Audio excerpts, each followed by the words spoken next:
One piece of advice is to make sure that your human capital, your skill level, is as high as you can reasonably make it. That gives you a power in the labor market if you have a set of skills that employers really need. But be very, very careful about for whom you go to work, because firms do vary in their utilization of this kind of thing. You can look at websites such as Glassdoor that will help to assess the firm that you're looking to or talking about. To the extent possible, maintain your networks so that if you're forced to leave a job or look for a better job, you have as many options as you possibly can have. What does it really mean right now to have a good job? For generations, the answer seemed pretty straightforward. A good job offered stability and opportunities to learn, a path for advancement, and the sense that if you invested in your employer, they would invest in you.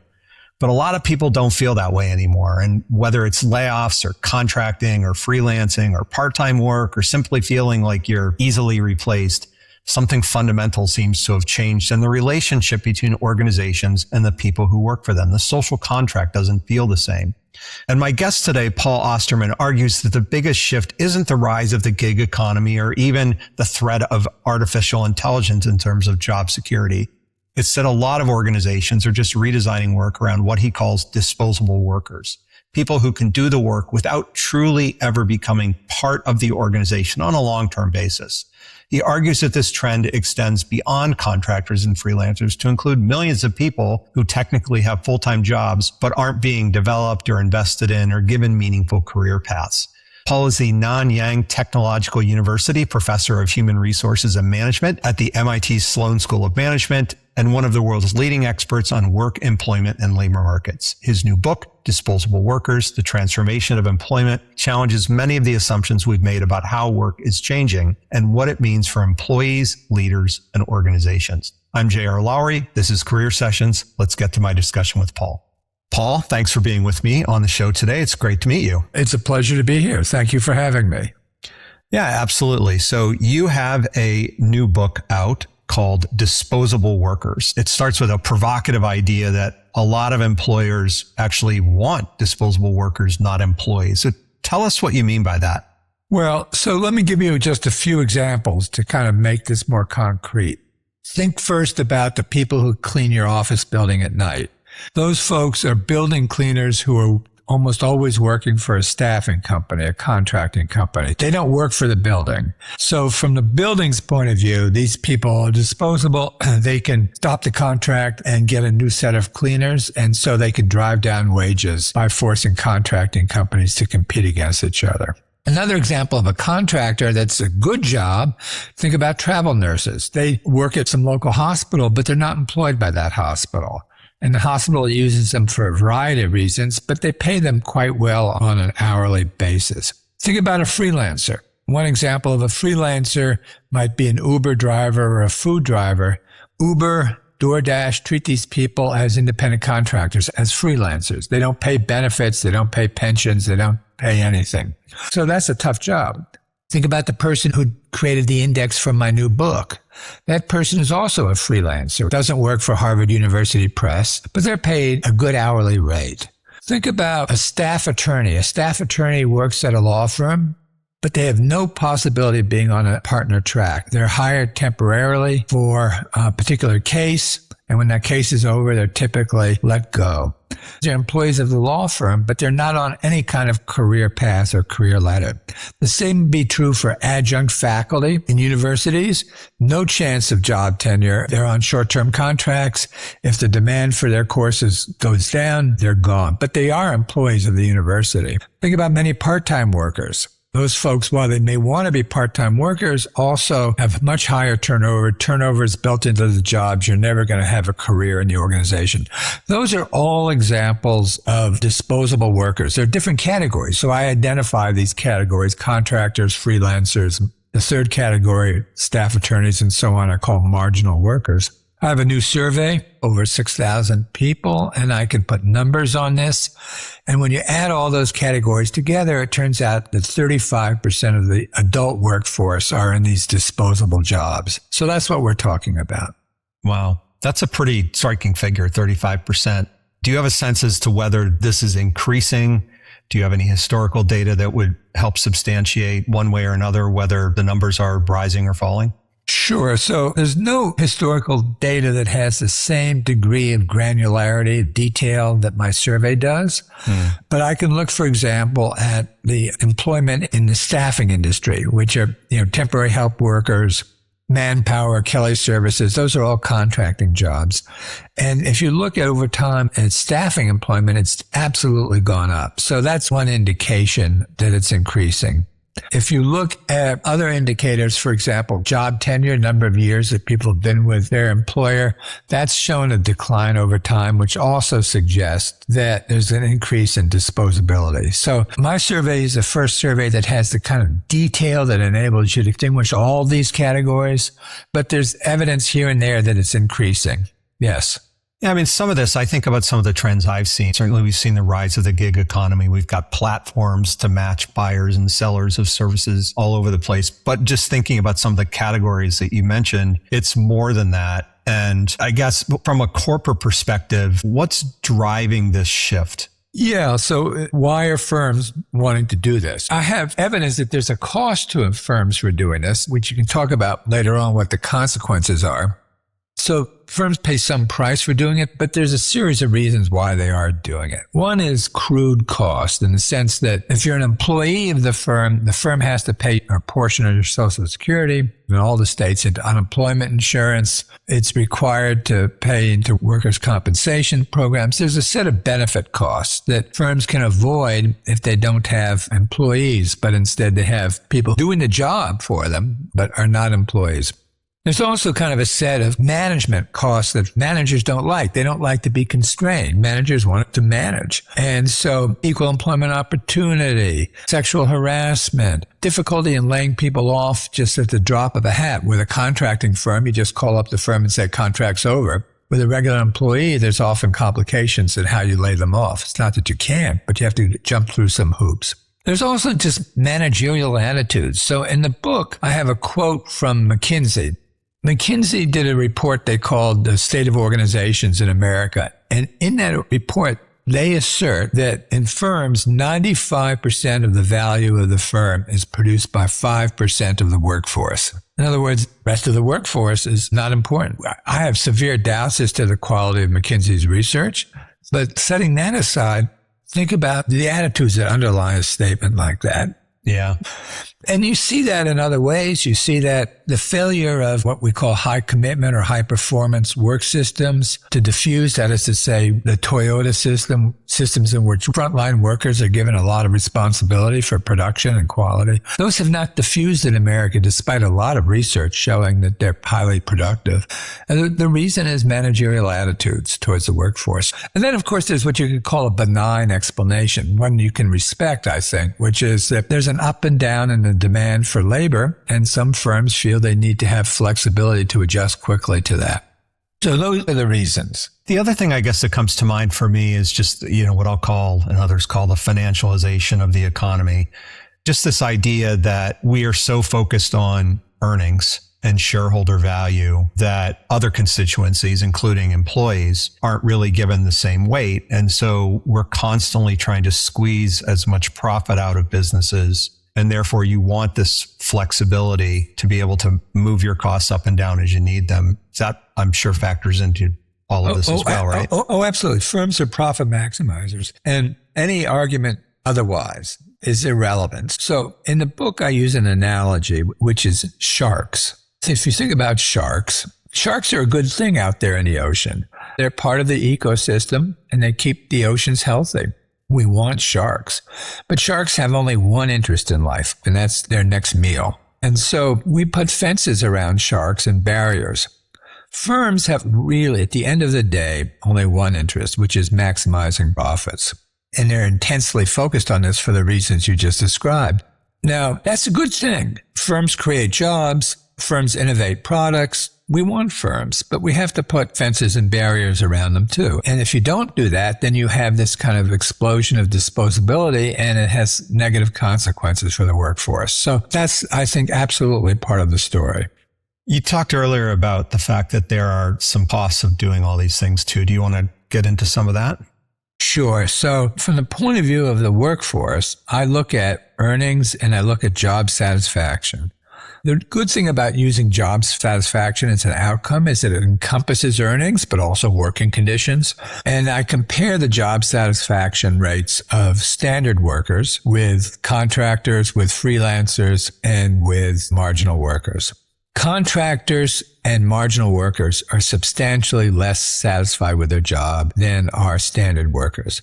Freelancers on average are more satisfied. And the reason is they get flexibility, right? The person who does the index for my book can decide not to work today if he or she doesn't want to. And so they go into that for that flexibility. In terms of earnings, all three groups, contractors, freelancers, and marginal workers, earn substantially less, even after controlling for education, for age, all the things you'd want to control for, earn much less than do standard workers.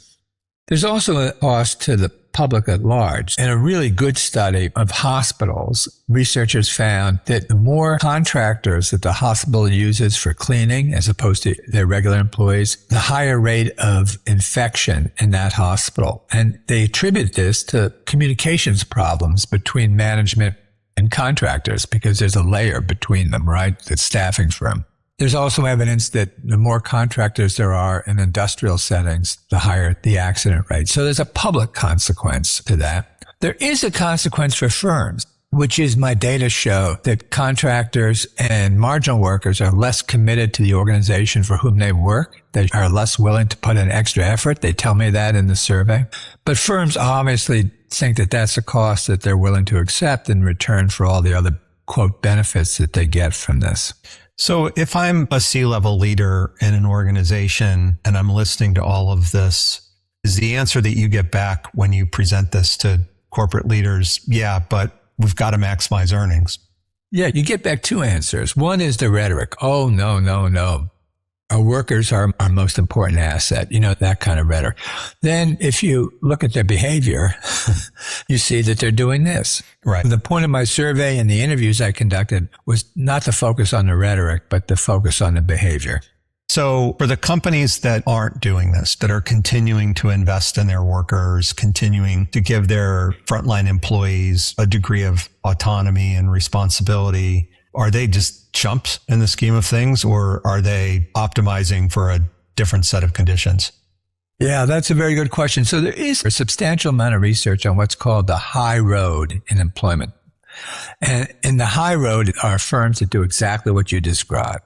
It turns out that most examples in the advocacy literature about high road, as well as the research literature, are idiosyncratic.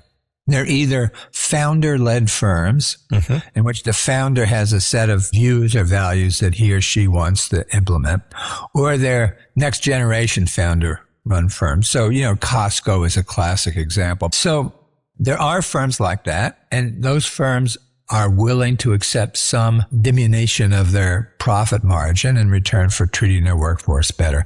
But it has not diffused in the economy as a whole because it's clearly more profitable to squeeze. And so companies do that. And as I say, this is not a book that's saying they're bad people. They are what they are. They're doing what they should be doing, but then you have to build fences and barriers, or actually in my case, you have to put floors on the quality of jobs. So talk about what those might look like, fences, barriers, floors. Yeah, so it's very complicated because one set of issues is for freelancers like the Uber drivers and so on, defining what it means to be an employee. Because if you're an employee, you do get a set of protections. And so that's the debate that we've been seeing about Uber, but it's extending into other services. So for example, Amazon is now making a lot of its delivery drivers into freelancers. Right. It's a legal question or a regulatory question. And the legal standards and the regulatory standards about who's an employee has vacillated depending on whether we're talking about a Republican or a Democratic administration. President Obama expanded the definition, strengthened the definition of employee. Trump 1 weakened it. President Biden expanded it. Trump 2 has weakened it. And so you need to try and nail this down. Now, the states, over 30 states, have passed their own definition of employee for state programs such as unemployment insurance or workers' comp, and they have a simple set of rules that are easily understood. So in an ideal world, we'd adopt this so-called ABC criteria for finding an employee. But none of that's relevant for contractors and marginal workers because they are employees. The contractors are employees of a staffing firm. Marginal workers, although they're on no kind of career ladder, are employees of that company. So there you have to create floors. Now, the most reliable way of creating a floor under job quality is unionization. But as you know, only 6% of the workforce is unionized, and unions are having a hard time growing that number. So absent unionization, what's possible? Well, one is worker pressure that's non-union worker pressure. So you do see that. So example, the Fight for 15 and big box firms is an example that had an impact in the coastal states, New York, California, Massachusetts. Rideshare drivers have been able to organize in a non-union way to put pressure on the companies and to get state regulations to create that floor. A classic example for contractors is Justice for Janitors, which occurred in California, in which building cleaners organized, not in a union, but with some union assistance, to put pressure on building owners to insist on standards and requiring employers who use staffing firms to put standards on the quality of jobs offered by those staffing firms is a strategy. So there's no single answer to this. It's a complicated question. And of course, you do want to do it in a way that gives firms the flexibility that they legitimately need. So you're striking a balance. I'm not trying to make disposability illegal and impossible, but I'm trying to put some boundaries around it. Listening to all of this, Paul, I know you work hard in your book not to portray corporations as villains, but if I'm an individual, this feels pretty awful. It feels like things are stacked against me, especially if I'm living a little bit more on the edge from an economic perspective. Oh, absolutely. There are negative consequences for people and young people entering the labor market. You know, there's a lot of fear about AI, but I should note that this is not a book about AI. I think AI is going to make things worse, but this trend precedes AI. People entering the labor market or mature workers who find themselves in this position, they're paying a price. Absolutely, it feels terrible. Except if you're a travel nurse and you're making $80 or $90 an hour and you get to live in some warm place in the winter and work, it feels good. So there's heterogeneity. Well, you know, we didn't really get into this yet, but you have across those categories, right? Contractors, freelancers, et cetera. To some degree, you have people who are doing this by design, by choice. You also have people who are doing it by necessity because other options aren't available to them.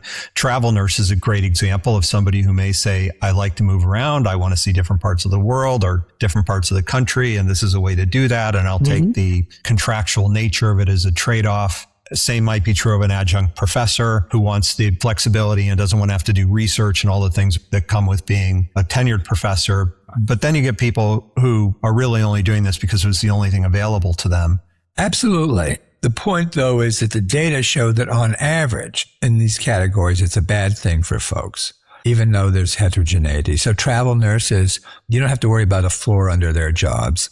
We don't have to worry quite as much. I mean, there are complaints, but on balance, those folks could get standard employee jobs as nurses. So they're doing it voluntarily. But on balance, it is definitely bad news for people. And we don't want it to expand, and we also want to put floors under it.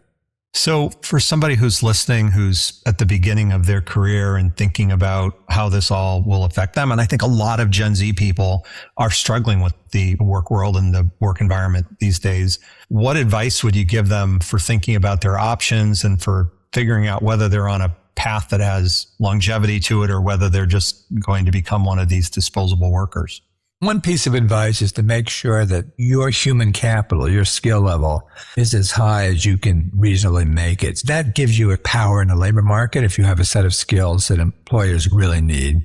But be very, very careful about for whom you go to work, because firms do vary in their utilization of this kind of thing. You can look at websites such as Glassdoor that will help to assess the firm that you're looking to or talking about. To the extent possible, maintain your networks so that if you're forced to leave a job or look for a better job, you have as many options as you possibly can have. Now, the problem with everything I just said is that they sound a little high-endish.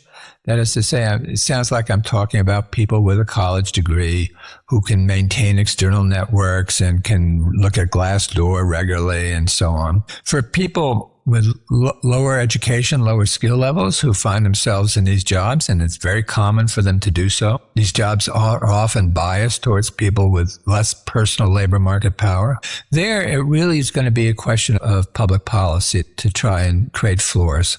Yeah, I think about the fact that if you are somebody who is more at the sort of lower end of the economic spectrum and struggles more with all of this, I mean, everything that surrounds it, lack of access to healthcare, lack of savings, all the things that you have to do if you become a freelancer from a tax perspective. I mean, it's an incredibly complicated thing for even somebody who's very capable and savvy about this to manage. If you're not, it feels almost impossible for them to be able to keep up with all of these regimes. Well, that's right. That's why there's rhetoric, pack your own parachute. We're in a brave new world, and isn't it wonderful? That's rhetoric. That's not the day-to-day reality that most people face. Absolutely not. You talked a little bit a minute ago about AI. To what degree do you think AI is going to make this a more prominent factor? Yeah, so there's two issues about AI. One issue, which is what's it going to do to employment levels? You know, are people going to lose their jobs and so on? And there's a lot of debate about that, and no one actually has any idea. Right. But my interest in the context of this book is what's it going to do to this trend towards disposability? And there, I'm pretty confident that it's going to increase it. And the reason is that because no one has any idea, and firms don't have any idea either, they're going to be even more leery about hiring more standard employees, because standard employees are costly and create bureaucratic issues for them. They're going to be more interested in having a more flexible workforce via having more disposable workers. So I think AI will intensify what we're talking about here because of the uncertainty it creates for companies about their staffing needs. If you go back, we had the Microsoft case that really created, I'd say, a framework of sorts for how to think about contract workers and the fact that over time they accrue the status of an employee.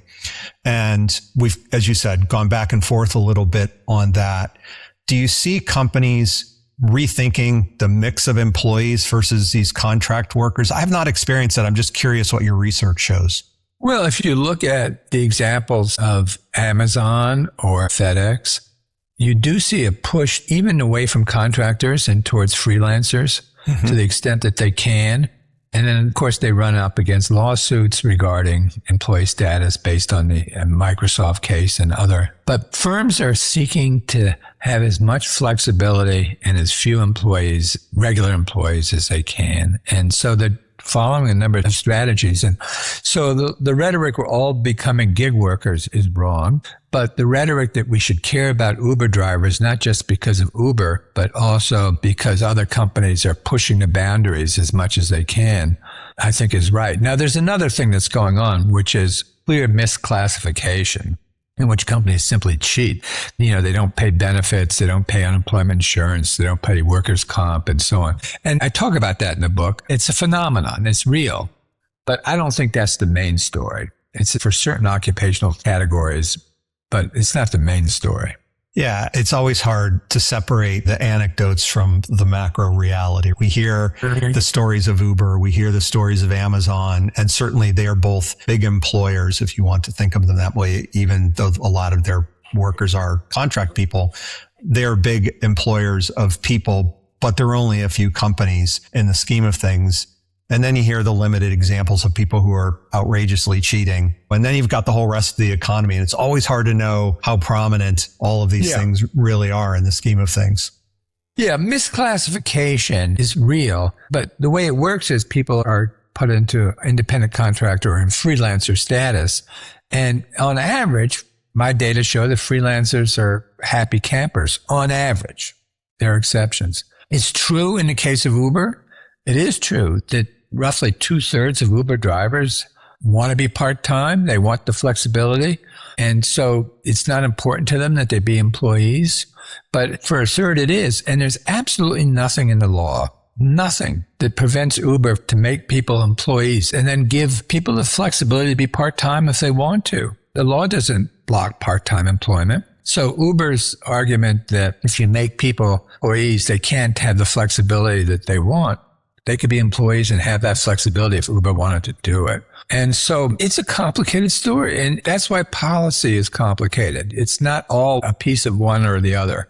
So we've talked a little bit about some of the policy angles. What are some of the other things that we ought to be thinking about from a public policy perspective? Well, the big issue, and this is kind of stepping outside my area of expertise, but the big issue is developing a political constituency for improving the quality of work. A lot of people are suffering from low quality jobs, not just these disposable jobs, but other jobs which are regular standard jobs, but have poor quality. If there was a constituency about addressing job quality and workplace fairness, then it would be much easier to talk about what policies and how to implement them. It's one thing for you and me to kind of talk in the abstract about this law, that regulation, Sure. but actually making it happen, developing support for it.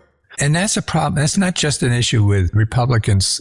It's also an issue with Democrats. If you look at the support for Uber or the opposition to improving labor law, a lot of it's come from Democratic politicians as well as from Republican politicians. So that's the big question is, can job quality become a salient political issue?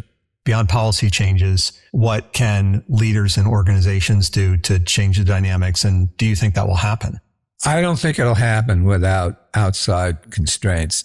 Look at what's happened with DEI, equal employment opportunity or environment. Right. 3 years ago, every CEO in the country, particularly after George Floyd, was talking about how DEI, equal employment opportunity, is kind of a high value, important value for the company, central to their mission. Ditto on the environment. And today they're totally silent on it.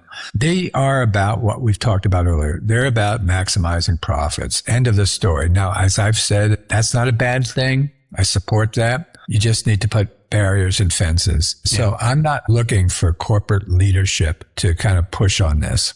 So where does that leave you overall about the next 5 to 10 years in terms of the economy and the world of work?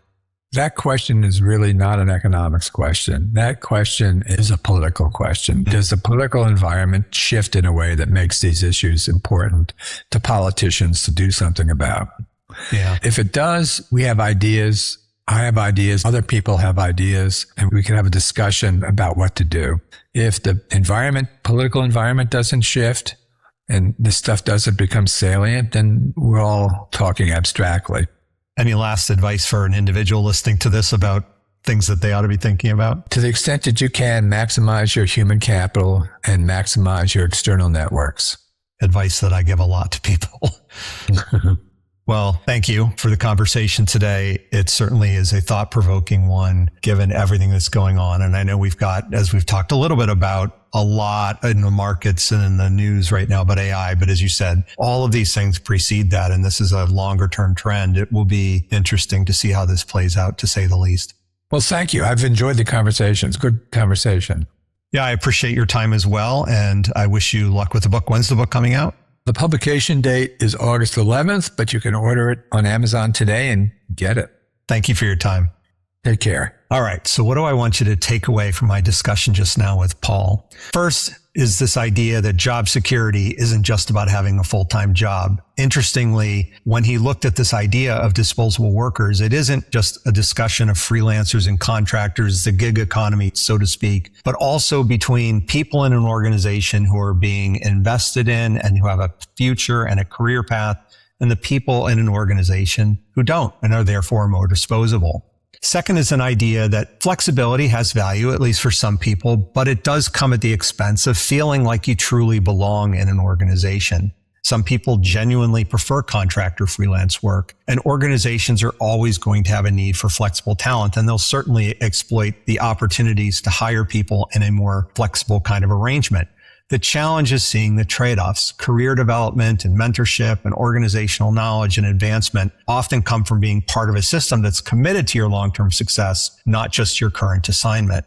Third, if you are an individual, you really need to be taking ownership for your career, something I talk about a lot, both within the podcasts and more generally. That means having a network, continuing to learn, building your skills, making sure that you're making good career choices as best you can, having savings, all of those things that give you the ability to take ownership and have agency in your professional life and not have it being done to you. And fourth, and I think this gets to the policy points of what Paul talked about, we have to make the future of the work world what we want it to be. He talked about the fact that there doesn't feel like there's a strong political constituency right now to shape the future of work in a way that feels a bit more employee oriented. And that doesn't mean we need to go back to the days of having a huge union workforce in the United States, but we probably do need, to use his words, different guardrails and fences and floors. And so if this matters to you, look for ways to make your voice heard, whether that's talking to your congressional representatives